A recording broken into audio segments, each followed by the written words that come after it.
የምታሳድዱ አሳዳጆች፣ እግዚአብሔርን ለመከልከል የምትፈልጉ ከልካዮች፣ ከእግዚአብሔር ጋር የምትጣሉ ምንም የማታውቁ ሞኞች፣ እግዚአብሔር አደገኛ ነው። ግሪን ካበራ እለፍ፣ ቢጫ ካበራ አስተውል፣ ቀይ ካበራ ዩተርናር እንዳትደፋፈር። የእግዚአብሔርን ማስጠንቀቂያ ጥሶ ያለፉ ሰዎች መጽሐፍ ቅዱስ ላይ እንዴት እንደተመቱ በደንብ አይተናል። እንደ ምሳሌ ባነሳላችሁ ኢዮስያስ የሚባል ሰው በጦር ሜዳ ላይ የመጀመሪያው ቀስት አግኝቶት ወደቀ። እግዚአብሔር ማን ነው? በትዕቢት የተወጠረ ፈርዖን የተባለ ሰው ከነሰራዊቱ የኤርትራ ባህር ራት ሆነ። እንደኔ ያለ ማን አለ ብሎ ሰገነት ላይ ፈልሰስ እያለ በትዕቢት የተወጠረ ናቡከደነፆር የተባለ ሰው ከረባቱን ሳይፈታ በረረ። አሳዳጁና ገዳዩ ሄሮድስ የተባለ ሰው የድል ራት ሆነ። እግዚአብሔር አደገኛ ነው።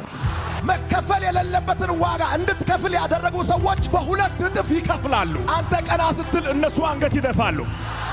አንተ ስትገለጥ እነሱ ይደበቃሉ። እነሱ ሲንሸራተቱ አንተ ጸንተህ ትቆማል።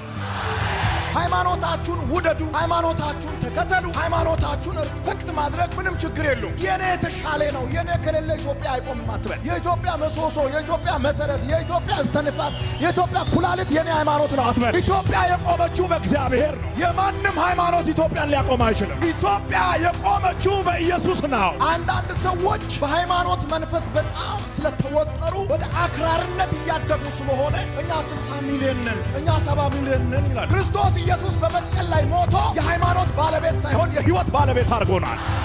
ምድርቱ ላይ ከፍተኛ ረብሻ እየፈጠራችሁ ያላችሁ አክራሪዎች እጃችሁን ሰብስቡ። እግዚአብሔር በጣም አደገኛ ነው። ሰው በሰላም ይኑር፣ ሰው በሰላም ይተኛ፣ ሰው በሰላም ይስራ፣ ሰው በሰላም ወጥቶ ይግባ። አትረብሹን። ያለ እኔ መኖር አይቻልም እያላችሁ ግራ አታጋቡ። አይና ጨረቃ ምድርና ሰማይ የቆመው በኢየሱስ ነው። ዕብራውያን ምዕራፍ 1 ላይ እኮ በስልጣኑ ቃል ሁሉን እየደገፈ ይላል። ፕሮቴስታንት ወይም ኦርቶዶክስ ወይም እስልምና የሚባል ሃይማኖት አይደለም ሰማይን የደገፈው። ይሄ ሃይማኖት ከጠፋ ሰማይ ክራሽ የሚያደርግ ይመስላል። እንዳታስቡ። ሁሉ ጸንቶ የቆመው በኢየሱስ ነው።